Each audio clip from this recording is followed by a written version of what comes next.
178వ page.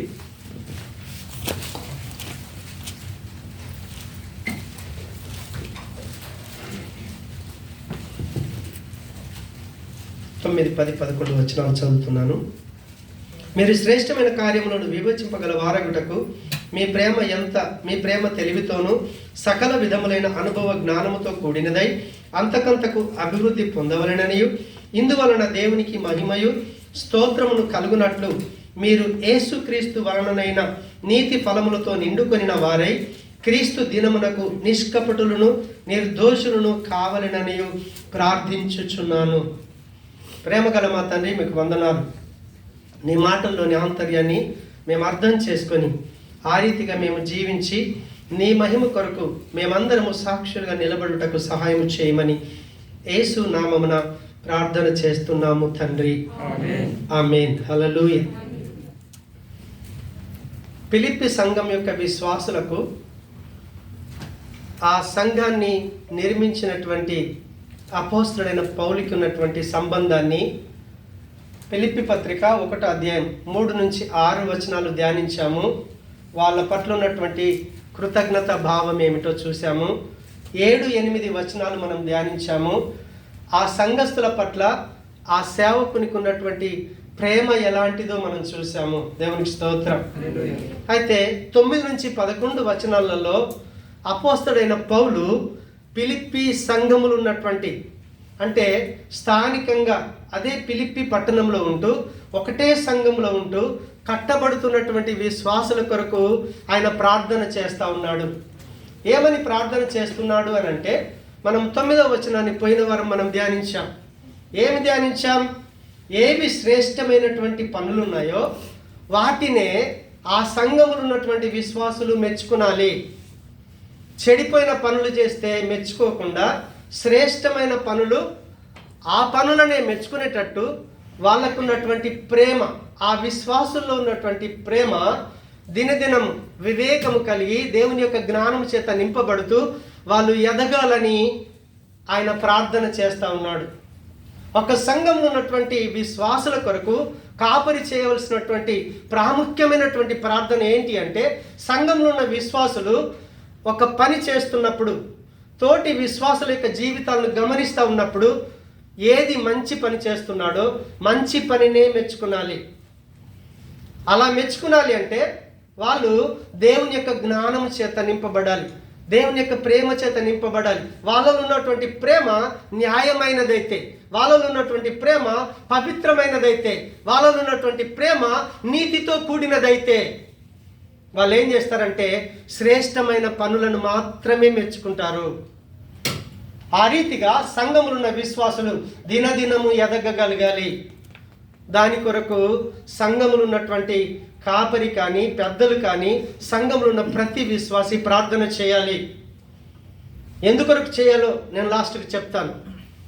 2వ ప్రార్థన చేస్తా ఉన్నాడు. 10వ వచనం మనం చూద్దాము. ఏమని చేస్తున్నాడు? ఇందువలన దేవునికి మహిమయు స్తోత్రమును కలుగునట్లు మీరు యేసుక్రీస్తు వలననైన నీతి ఫలములతో నిండుకొనిన వారై ఉండాలి. దేవునికి స్తోత్రం. హల్లెలూయా. ఇది చాలా ప్రాముఖ్యమైనటువంటిది. దయచేసి శ్రద్ధగా వినండి. ఒక సంఘములో ఉన్నటువంటి విశ్వాసి జీవితం ఎలా ఉండాలి అంటే, ప్రార్థన చేస్తున్నాడు ఆ సంఘ కాపరి. ప్రభా, ఈ సంఘానికి వస్తున్నటువంటి ఈ విశ్వాసులు ఎలా ఉండాలి? వాళ్ళ జీవితం ఎలా ఉండాలి అంటే, వాళ్ళు ఏ ప్రాంతం నుంచి అయితే వస్తున్నారో, ఏ గృహం నుంచి అయితే వస్తున్నారో, ఏ క్యాంపు నుంచి వస్తున్నారో, ఏ కంపెనీ నుంచి వస్తున్నారో, అక్కడ ఈ విశ్వాస యొక్క జీవితం ఎలా ఉండాలి అంటే, ఈ విశ్వాసిని చూసినప్పుడు, ఈ సంఘంలో ఉన్న విశ్వాసిని చూసినప్పుడు దేవా నీకు మహిమ రావాలి. ఆ క్యాంపులో, ఆ గృహంలో నువ్వు స్తుతించబడాలి. అలా స్తుతించబడాలి అంటే యేసుక్రీస్తు వలన కలిగేటటువంటి నీతి, న్యాయం అనే ఫలాల చేత ఈ విశ్వాసులు నిండి ఉండాలి. ఒక సంఘములో ఉన్నటువంటి విశ్వాసి యేసు ప్రభు ద్వారా పొందుకునేటటువంటి నీతి న్యాయం అనే ఆ ఫలము చేత నిండి ఉండాలి.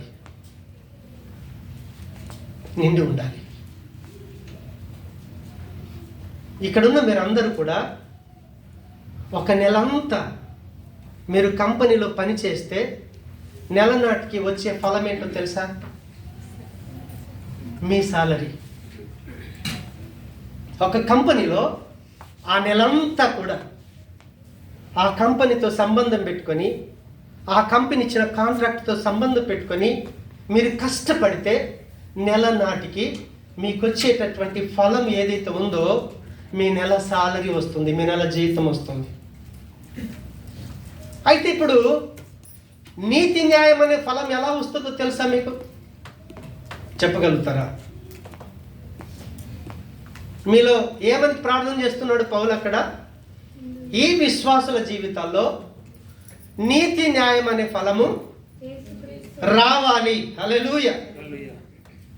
ఎప్పుడు వస్తుంది? కంపెనీ నుంచి మీకు సాలరీ ఎప్పుడు వస్తుంది? కంపెనీ నుంచి దూరం అయిపోయి కల్లివిలు అయిపోయి పనిచేస్తే కంపెనీలో సాలరీ వస్తుందా? రాదు. ఇప్పుడు దేవుని నుంచి నీతి ఫలం రావాలి అంటే దేవునితో నువ్వు బంధం కలిగి ఉంటే, ఏ విశ్వాసి దేవునితో బంధాన్ని కలిగి ఉంటాడో ఆ విశ్వాసి జీవితంలో వచ్చే ఫలమే నీతి న్యాయం అనే ఫలం. ఎంత చక్కగా ప్రార్థన చేస్తున్నాడో చూడండి. అంటే సంఘంలో ఉన్నటువంటి విశ్వాసులు పాస్టర్తో సంబంధం కాదు, సంఘ పెద్దతో సంబంధం కాదు, సంఘంలో ఉన్నటువంటి పెద్ద కాపరి పాస్టరు విశ్వాసులు అందరూ కలిసి దేవునితో ఎప్పుడైతే సంబంధం కలిగి ఉంటారో వాళ్ళ లోపల నీతి న్యాయం అనే ఫలం వస్తుంది. దేవునికి స్తోత్రం.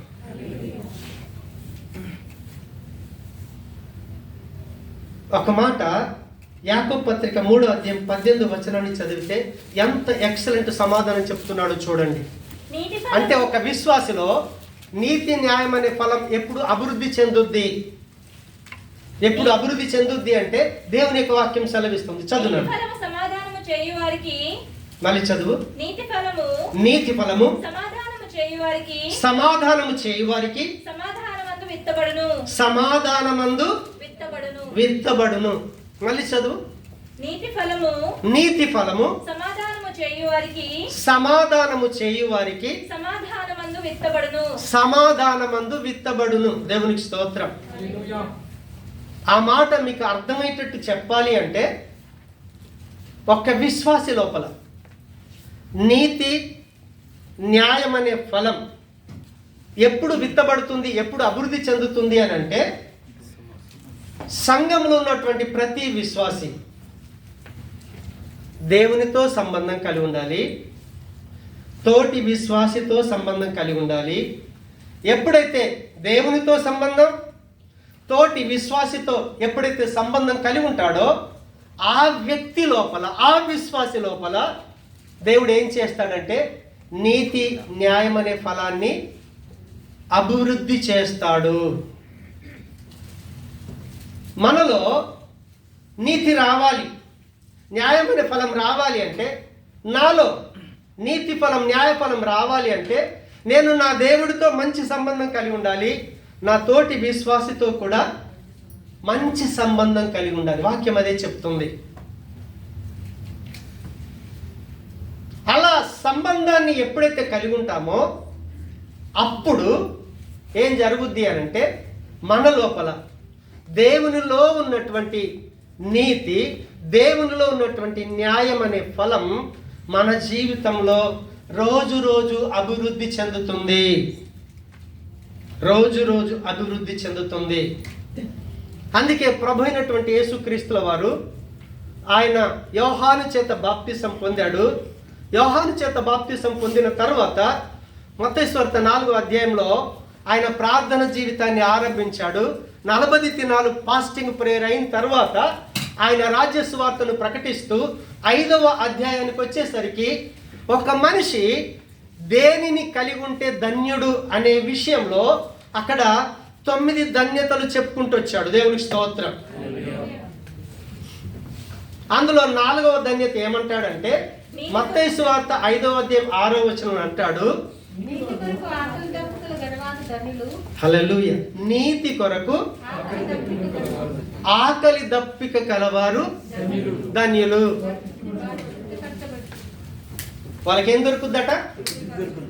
తృప్తి దొరుకుతుంది. దేవునికి స్తోత్రం. ఒక విశ్వాసి దేని కొరకు ఆరాటపడాలి? యేసు ప్రభు స్వయంగా చెప్తా ఉన్నాడు, వేరే వాళ్ళు కాదు. ఇంకా యేసు ప్రభు డైరెక్ట్ చెప్తా ఉన్నాడు. ఆయనను వెంబడిస్తున్నటువంటి విశ్వాసులందరినీ ఒక కొండ మీదకి తీసుకుని వెళ్ళాడు. దాన్ని అందుకే ఆ 9 ధన్యతలను ధ్యానించేటప్పుడు కొండ మీద ప్రసంగం అని చెప్తా ఉంటారు సేవకులు. అది ఎంత ప్రాముఖ్యమైంది అంటే చాలా ప్రాముఖ్యమైంది. ఒక విశ్వాసి దేని కొరకు ఆకలి కలిగి ఉండాలి అంటే నీతి కొరకు, న్యాయం కొరకు. ఆకలి దప్పిక. ఆకలి వేస్తే అన్నం వైపు చూస్తాం, దాహం వేస్తే నీళ్ళ వైపు చూస్తాం. నీకు ఆకలైనా దప్పికైనా ఏముండాలట? నీతి కొరకే, న్యాయంగా బ్రతకటం కొరకే. నీతిగా బ్రతకటం కొరకు, న్యాయంగా బ్రతకటం కొరకు నువ్వు ఎప్పుడైతే ఆకలి కలిగి ఉంటావో, దాహాన్ని కలిగి ఉంటావో, యేసు ప్రభు స్వయంగా అంటున్నాడు, నువ్వు తృప్తిపరచబడతావు. తృప్తిపరచబడతావు. ఎంతమంది ఇక్కడ ఉన్నారో నాతో సహా, నా భార్యతో సహా మనం ప్రభులోకి వచ్చిన తర్వాత తృప్తికరమైన జీవితాన్ని అనుభవించాలి. ఎప్పుడు తృప్తికరమైన జీవితాన్ని అనుభవిస్తారు అని అంటే ప్రభు అంటున్నాడు, నీతి కొరకు చూడు, న్యాయం కొరకు చూడు. యోహాను సువార్తలో 4వ అధ్యాయంలో తర్వాత చూడండి, 4వ అధ్యాయం అంతా మీరు చదవండి. యేసు ప్రభుల వారు గలిలయ నుంచి బయలుదేరాడు. ఆయన వెళ్తున్న ప్రయాణంలో సుకారను ఊరి దగ్గరికి వచ్చాడు. అక్కడ ఒక బావి ఉంది, దానిని యాకోబు బావి అంటారు. ఆ బావి దగ్గర కూర్చున్న తర్వాత ఒక స్త్రీ వచ్చింది. ఆ స్త్రీకి తను ఒక పురుషుడితో సంబంధం కలిగి ఉంది, సంతృప్తి లేదు. 2వ పురుషుడితో సంబంధం కలిగి ఉంది, సంతృప్తి లేదు. 3వ వాడితో ఉంది, సంతృప్తి లేదు. 4వ వాడితో ఉంది, సంతృప్తి లేదు. 5వ వాడితో ఉంది, సంతృప్తి లేదు. యేసు ప్రభు ముందు వచ్చేసరికి, యేసు ప్రభు దగ్గరికి వచ్చిన ఆ క్షణం వరకు ఇంకొకడితో కూడా సంబంధం పెట్టుకొని వచ్చేసింది. కారణం ఏంటో తెలుసా? అందరితో వెళ్ళిన ఆమెకు సంతృప్తి లేదు, ఆమె జీవితంలో తృప్తి లేదు. యేసు ప్రభు అన్నాడు, ఎప్పుడైతే యేసు ప్రభుతో ఆమెకు కౌన్సిలింగ్ అంటే ఆయనతో సంభాషణ చాలైందో, యేసు ప్రభుతో అటాచ్మెంట్ అయిపోయిందో, ఆమె ఉద్దేశమే మారిపోయింది. ఎప్పుడు మారిందో తెలుసా? ఆమె జీవితం, అమ్మ నేను నీకు నీళ్ళు ఇస్తాను, అయితే ఈ నీళ్ళు తాగాలంటే నీ భర్తను తీసుకుని వచ్చేసేయి. ఆమె అంది, వాస్తవంగా అమ్మాయికి పెళ్లి కాలేదు. పెళ్లి కాకపోతే అయ్యా నాకు పెళ్లి కాలేదని డైరెక్ట్ చెప్పేసింది. నీకు పెళ్లి కాని మాట వాస్తవం, నువ్వు సత్యం చెప్పావు. కానీ ఇప్పుడు ఎవరితో అయితే అటాచ్మెంట్ పెట్టుకుని వచ్చావో వాడు 6వ వాడు. ఆమెకు అర్థమైపోయింది, ఈయన మామూలు మనిషి కాదు. నేను ఎప్పటి నుంచో వింటున్నాను, మెస్సీ అనేవాడు వస్తాడు, ఆయన వచ్చి మాకు రావాల్సినటువంటి పాపాల నుంచి, శిక్ష నుంచి తప్పిస్తాడని వింటున్నటువంటి వర్తమానం వింటున్నామే. నాతో మాట్లాడుతున్నవాడు ఎవడో కాదు, ఆయనని అన్నది. యేసు ప్రభుతో మాట్లాడి వెంటనే తాను తీసుకొచ్చిన ఆ కొండ అక్కడ పెట్టేసింది. ఊర్లోకి వెళ్ళింది. ఊర్లోకి వెళ్ళి చెప్తా ఉంది, అమ్మలారా అయ్యలారా, నేను ఎవడెవడితో అక్రమ సంబంధం పెట్టుకున్నానో నా జీవితాన్ని నాకు ఉన్నది ఉన్నట్టుగా తెలియజేసిన వాడు అక్కడ ఉన్నాడు. ఆయన నన్ను క్షమించాడు. ఎంతమందితో తిరిగిన సంతృప్తి లేని జీవితానికి ఎప్పుడైతే నాతో మాట్లాడానో నాలో తృప్తికరమైన జీవితం వచ్చేసింది. నా పాప జీవితాన్ని మార్చిన వాడు అక్కడ ఉన్నాడు, రండి అని చెప్పేసి ఊర్లో వాళ్ళందరినీ తీసుకుని వెళ్ళి యేసు ప్రభును పరిచయం చేసింది. కారణం ఏంటో తెలుసా? ఆమె నీతి కొరకు ఆకలి, నీతి కొరకు. ప్రభు ఒకే మాట అన్నాడు, అమ్మా నేను ఇచ్చే నీళ్లు తాగితే నీకెన్నటికీ దాహం కాదు, ఎన్నటికీ దాహం కాదు. మరణ స్థితికి వెళ్ళాల్సిన మనం, నీకు ఎన్ని విషయాలు దేవుడు కార్యాలు చేసినా సంతృప్తి ఉండదు.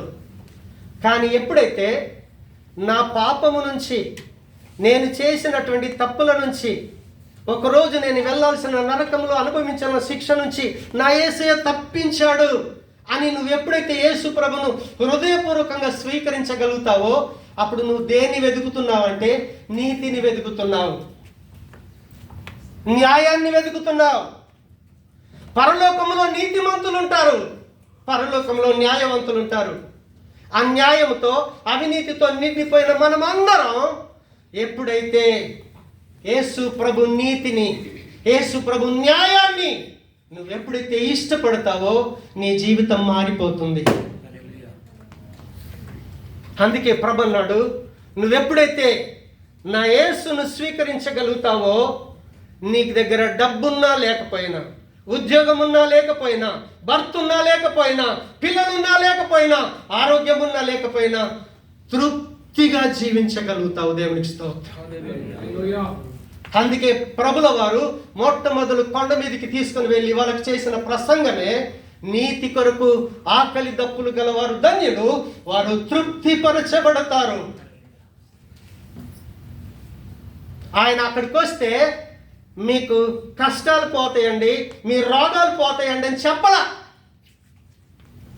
యేసు ప్రభు ప్రసంగాల్లో చూడండి, ఆ మీటింగ్కి వచ్చిన వాళ్ళని బాగు చేశాడు తప్ప నా దగ్గరకు వస్తే మీ సమస్యలు తీరుస్తానని యేసు ప్రభుల వారు ఎక్కడ కూడా సువార్త ప్రకటించాల.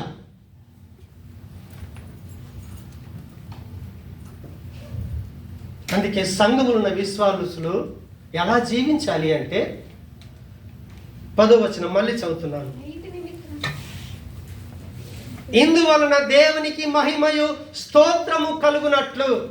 అంటే ఒక విశ్వాసి జీవితం ద్వారా ఆ విశ్వాసి ఏ కంపెనీలో పనిచేస్తున్నాడో, ఏ లొకేషన్లో పనిచేస్తున్నాడో, ఏ గృహంలో పనిచేస్తున్నావో, ఏ కంపెనీలో పనిచేస్తున్నావో, నీ జీవితాన్ని చూసినప్పుడు అక్కడున్నటువంటి ప్రజలు నీ యేసయ్యను మహిమపరచాలి, నీ యేసయ్యను స్తుతించగలగాలి. అరే శబాషరా, వీళ్ళ దేవుడు నిజంగా దేవుడు అని చెప్పగలగాలి నిన్ను చూసి. ఈరోజు నిన్ను నన్ను చూసి మనమున్నటువంటి గృహంలో, మనమున్నటువంటి క్యాంపులో మన దేవుణ్ణి తిడుతున్నారా, అవమానపరుస్తున్నారా, మహిమపరుస్తున్నారా? ఆలోచన చేయండి. పౌలు అదే ప్రార్థన చేస్తున్నాడు. ఈ ఫిలిప్పి సంఘంలో ఉన్న విశ్వాసులు యేసయ్యకు మహిమ తీసుకొని వచ్చేటట్లుగా, ఆయన స్తోత్రము చెల్లించబడులాగున వారి జీవితాలు ఉండాలి.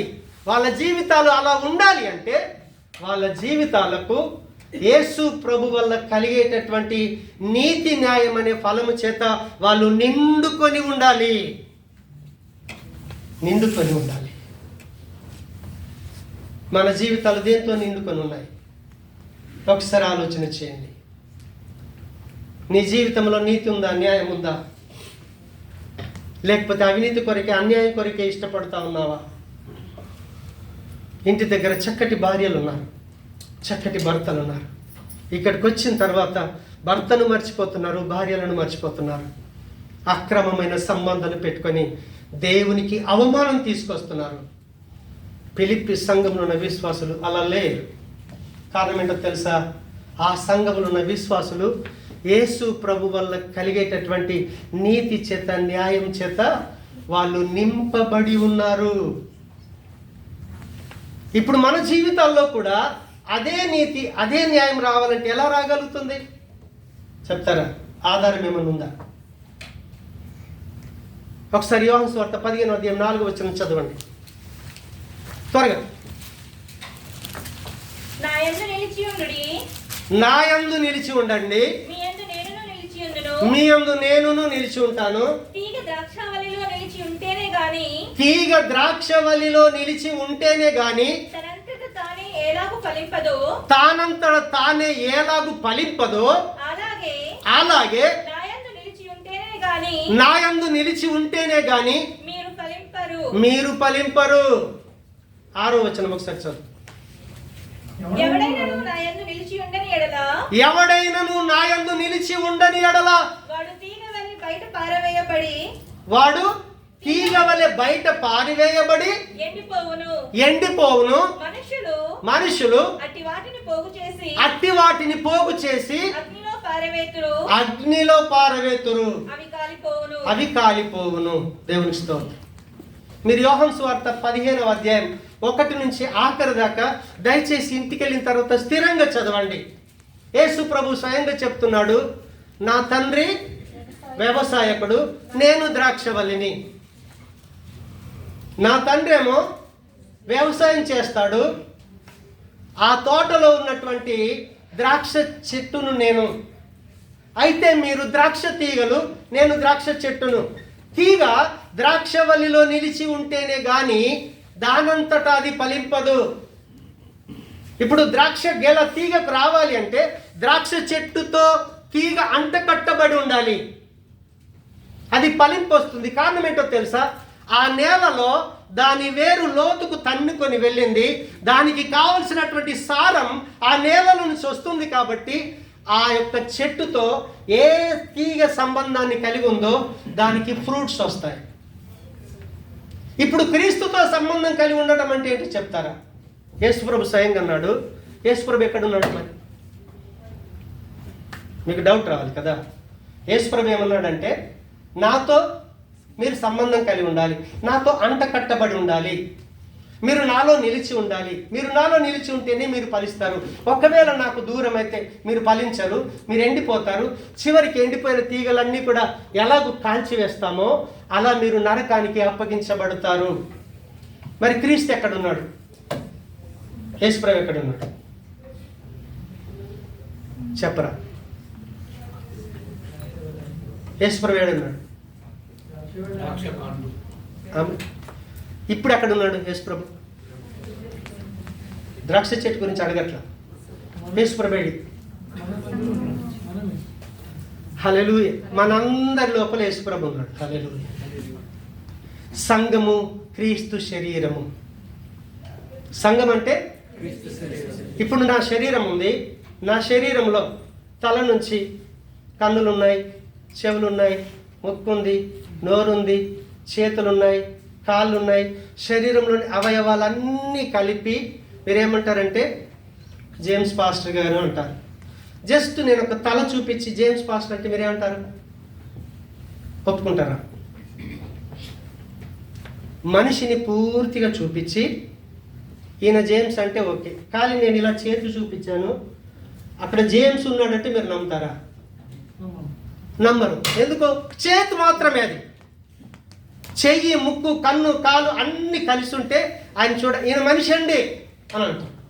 అలాగే ఇక్కడ ఉన్నటువంటి మనం రకరకాల కులాల నుంచి, రకరకాల మతాల నుంచి దేవుడు ఏం చేశాడంటే మూర్ఖత్వముతో నిండిపోయిన ఇదే లోకంలో నుంచి, ఇదే లోకంలో యేసు ప్రభు నీతిగా న్యాయంగా ఎలా బ్రతకగలిగాడో ఆయన శరీరం అనే సంఘంలోకి మనందరినీ తీసుకొచ్చి ఆయన శరీరంతో అంట కట్టుకున్నాడు. దీన్ని ఏమంటారంటే స్థానిక సంఘము. ఇప్పుడు నువ్వు క్రీస్తుతో టచ్ ఉండాలంటే ఎవరితో టచ్ ఉండాలి? సంఘస్థులతో టచ్ ఉండాలి. దేవునికి స్తోత్రం. రెగ్యులర్గా సంఘానికి రావాలి. సంఘము అంటే ఈ గోడలు కాదు. మనందరికి చర్చ్ అంటే ఏం తెలుసు? సెయింట్ మార్టిన్ చర్చ్ అండి అంటాను, కానీ ఇది చూపించేస్తాం. మీ చర్చ్ తెలుసా? మరి పీటర్ హాల్ అండి. ఇవి గోడలు. దేవుడు దీన్ని చర్చ్, సంఘం అల్లా. క్రీస్తు రక్తంలో కడగబడిన మనందరినీ కలిపి ఏమన్నాడంటే సంఘము. మనిషికి తల ఉన్నట్టుగా సంఘానికి ఒక కాపర్ని పెట్టాడు. కన్నులున్నాయి, చేతులున్నాయి, కాళ్ళున్నాయి. అదే రీతిగా రకరకాల తలాంతులు కలిగిన విశ్వాసులందరినీ కలిపి మనందరినీ క్రీస్తు శరీరం చేశాడు. ఇప్పుడు మనందరినీ చూస్తే చూసే వ్యక్తులకి యేసు ప్రభు కనిపించాలి. హల్లెలూయా. మతం కాదు, మీ మతం మారడం అవసరం లేదు. నువ్వు ఎవడివి, ఏ మతం యేసు ప్రభుకి సంబంధంలా. నువ్వు పాపివా, నీ పాపాన్ని ఒప్పుకున్నావా, క్రీస్తుతో అటాచ్మెంట్ అయినవా, అప్పుడు నువ్వేం చేస్తావంటే తోటి సంఘస్థులందరితో మంచి రిలేషన్షిప్ కలిగి ఉంటావు. కారణం ఏంటో తెలుసా? వీళ్ళందరినీ చేసినోడు ఆయనే. నీ రిలేషన్ దేవుడితో ఉంటుంది, నీ రిలేషన్ తోటి విశ్వాసులతో ఉంటుంది. అప్పుడు అవిశ్వాసి ఒక వారం ఈ సంఘం, ఒక వారం ఆ సంఘం, ఒక వారం షార్జా, ఒకసారి అబుదాబి ఉండడు, ఒకటే దగ్గర నిలబడతాడు. ఎందుకంటే ఆ వ్యక్తికి సంఘం ఏంటో అర్థమైపోయింది. అర్థం కాదు ఏమంటాడు తెలుసా? సార్ అక్కడ కూడా చర్చ నడుతుంది, అక్కడ కూడా యేసుప్రభు దేవుడు. ఓకే, అక్కడ ఉన్నది కూడా ఆయనే. ఒక కుటుంబంలో ఒక స్త్రీ ఉంది, నేను సునీతమ్మ దగ్గరికి వెళ్ళి నా భార్య అంటే ఎవడైనా ఒప్పుకుంటాడు. నేను ఇంకొకటి ఇంటికి వెళ్ళి ఆ స్త్రీని చూసి నా భార్య అన్నాను అనుకో, చెప్పుతో కొడతాడు. ఇంకోటి ఇంట్లో ఉన్న తల్లి దగ్గరికి వెళ్ళి ఈమె మా అమ్మ అండి, ఈమె మా అమ్మ అన్న, మా అమ్మ దగ్గరికి వెళ్ళకుండా ఇంకోటి దగ్గరికి వెళ్తే ఏమంటుంది? ఎవడు వీరా నువ్వు, నా ఆస్తి చూసి వచ్చావా, ఎందుకు వచ్చావు? ఎవడి కుటుంబం వాడికే, ఎవరి సంఘం వాళ్ళకే. సంఘములో స్థిరత్వం కలిగి ఉండాలి. పార్టీలు మార్చడానికి రాజకీయం కాదు ఇది. దేవుని కుటుంబం, మనందరి తండ్రి దేవుడు, మనం ఆయన పిల్లలు. ఆయన పిల్లలుగా నువ్వు నీతిగా బ్రతుకుతున్నావా, న్యాయంగా బ్రతుకుతున్నావా అనేది ఎప్పుడు తెలుస్తుందో తెలుసా? ఇప్పుడు ఈ సంఘంలో నేను వచ్చాను, సడన్గా నేను పొరపాటు చేశాను. ఏంటి? ఓ అమ్మాయితో అక్రమ సంబంధం పెట్టుకున్నాను, తెలిసిపోయింది సంఘంలో. తెలిసిపోయిన తర్వాత నేనేం చేశాను? ఇక్కడ ఉన్న విశ్వాసులు అన్నారు, ఏ జేమ్స్ నువ్వు చేసేది పద్ధతి కాదు, మనం దేవుని పిల్లలం, నీ ప్రవర్తన మార్చుకోవాలి అని చెప్పారు. చెప్తే అప్పుడు నేనేం చేయాలి? వాస్తవంగా నేను చేసేది తప్పండి, నా జీవితం మారింది అనటానికి నువ్వు ఎప్పుడు తెలుసా? నువ్వు ఇక్కడ నిలబడితేనే తెలుస్తుంది. నువ్వు ఇక్కడ నిలబడకుండా ఎక్కడికి వెళ్ళిపోయావు అనుకో, నువ్వు అక్కడ ఇంకో దుకాణం పెడతావు. ఎందుకంటే మళ్ళీ అక్కడికి వస్తే నీ బతుకు, మళ్ళీ అక్కడ నీ బ్రతుకు కొత్త, నీ బ్రతుకు మారటం కొరకే దేవుడు నిన్ను ఏం చేశాడు? ఒక దగ్గర స్థిరత్వం ఉంచాడు. నీలో ప్రవర్తన మారాలి, నీ చెడు మనసు మారాలి, నీ చెడు క్రియలు మారాలి. మారిన జీవితాన్ని నీతో ఉన్న తోటి విశ్వాసులు అందరూ చూడాలి. ఈ విశ్వాసులందరూ కలిసిన జీవితాన్ని బయట ప్రపంచం చూడాలి. అప్పుడు వాళ్ళు ఏం చూస్తారంటే క్రీస్తును చూడగలుగుతారు. వాళ్ళకు నువ్వు సువార్త చెప్పాల్సిన పనిలా, మారిన నీ జీవితం వాళ్ళకు సాక్ష్యం ఇస్తుంది. వాళ్ళు ఆటోమేటిక్గా పిలవ కంటే ముందే నీ దేవుని సన్నిధానానికి రాగలుగుతారు, లేదంటే రాలేరు. నీ జీవితం ఇంకొకరి జీవితాన్ని ప్రభావితం చేయదు. ఎందుకంటే నువ్వు మారటానికి ఇష్టపడలా, నీ జీవితంలో ఉన్న లోపాన్ని సరి చేసుకోవడానికి ఇష్టపడితే నువ్వు అక్కడనే నిల్చుంటావు. మన పోయిన వారం చెప్పాను కదా, అద్దం పెట్టుకోవటానికి ఇలా తీసుకొచ్చాను, ఈ వేలు తక్కిమని ముక్కుకు తగిలింది, లోనికి వెళ్ళి బ్లడ్ వచ్చింది, ఈ ముక్కు ఇక్కడనే ఉంది. నీ వేలు అనవసరంగా నన్ను గాయం చేసింది, చేత నొప్పు అని అనలా. దీనికి తెలుసు సడన్గా పొరపాటు జరిగింది. ఒకవేళ కావాలని చేసినా అది క్షమించి ఏం చేస్తుంది? అక్కడే ఉంటుంది. ఈ బాడీ నుంచి వెళ్ళిపోదు. ఈ బాడీ నుంచి ఏ బాడీలో ఉన్న ముక్కు, ఏ బాడీలో ఉన్న చేతు ఎక్కడన్నీ ఎలాగుంటాయో ఒక విశ్వాసి స్థానికంగా సంఘముతో కట్టబడాలి, తోటి విశ్వాసులతో మంచి అనుబంధం కలిగి ఉండాలి. అప్పుడు ఆ వ్యక్తి జీవితంలో ఏమవుతుందంటే నీతి న్యాయం అనే ఫలం రోజు రోజు అభివృద్ధి చెందుతుంది. అందుకే ప్రభు అన్నాడు, మీరు నా యందు నిలిచి ఉండండి, సంఘంలో నిలిచి ఉండండి, వాక్యంలో నిలిచి ఉండండి. ఎప్పుడైతే అక్కడ నువ్వు నిలిచి ఉంటావో క్రీస్తులో ఉన్నటువంటి నీతి, క్రీస్తులో ఉన్నటువంటి న్యాయం మన లోపలికి వస్తుంది. అప్పుడు మన ప్రవర్తన మారుకుంటూ వస్తుంది. హల్లెలూయా. ఇంకో మాట అంటాడు, మనం ఎప్పుడైతే ఆ రీతిగా నీతిగా న్యాయంగా బ్రతుకుతున్నాము అనటానికి ప్రూఫ్ ఏంటో చెప్తారా? ప్రూఫ్, నేను నిజంగా మారానండి అని మనం ఎలా తెలుసుకోగలుగుతాం?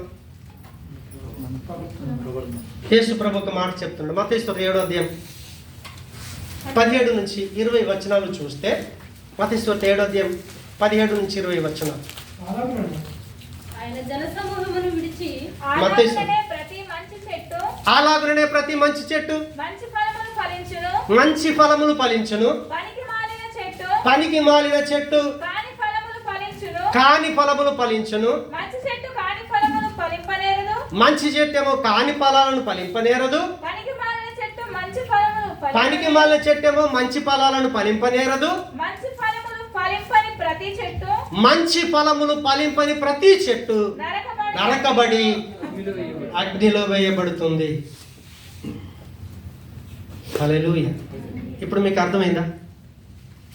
ఈ చెట్టుకి నేను మాటలతో చెప్తే సరిపోదు, నా ప్రవర్తనలోనే కనిపించాలి.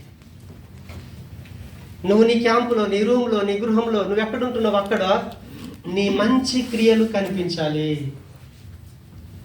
నీలో మంచి క్రియలు కనిపిస్తలేవు అంటే నీకు యేసు ప్రభుకు సంబంధం లేదు, నీకు సంఘముతో పని లేదు. అంటే నువ్వు ఎక్కడున్నావు తెలుసా? సంఘము లోపల లేవు, సంఘం బయట ఉన్నావు. సురేష్ మీదే సంఘం అంటే ఆయన చెప్తాడు జీసస్ లవ్స్ఫుల్ సంఘం అండి అని ఆయన చెప్తాడు, చెప్పటం మట్టుకే. కానీ జీసస్ లవ్స్ఫుల్ గాస్పల్ సంఘములో ఉన్న విశ్వాసులు ఏ రీతిగా నీతిగా ఉంటున్నారో, ఆ సంఘానికి అధిపతి అయినటువంటి యేసు ప్రభుల వారు ఏ రీతిగా నీతిగా ఉంటున్నాడని ఆయన మాటల ప్రకారం సురేష్ జీవిస్తే క్రీస్తు లోపల ఉన్నట్టు, లేదంటే క్రీస్తు బయట ఉన్నట్టు. ఇప్పుడు మనం బయట ఉన్నామా లోపల ఉన్నామా నిర్ణయించేది ఎవరు? మన జీవితమే. మన జీవితం, మన జీవితాన్ని ఎవరు చూస్తారో తెలుసా? నేను క్యాంప్కి వెళ్ళి ఉన్నాను. క్యాంపులో పక్కకున్న బెడ్డోడికి మొత్తం తెలుసు, ఏ టైంలో ఎటు వెళ్తాను, ఏ టైంలో ఏం చేస్తాను, ఏ టైంలో ఏం చూస్తాను. హల్లెలూయా. ఇప్పుడు నీ ప్రవర్తన మారిన సంగతి మొట్టమొదటి ఎక్కడికి తెలవాలి? నీ రూమ్లో ఉన్నోడికే తెలవాలి. ఇలా జీవితం మారింది, సురేష్ జీవితం మారిపోయింది. హల్లెలూయా. ఆయన ఎప్పుడు మారగలుగుతాడు అని అంటే రెగ్యులర్గా చర్చ్కి వచ్చాడు అనుకోండి, క్రీస్తులున్న నీతి, క్రీస్తులున్న పరిశుద్ధత, క్రీస్తులున్న న్యాయం ఆ వ్యక్తిలో నివాసం చేయగలుగుతుంది.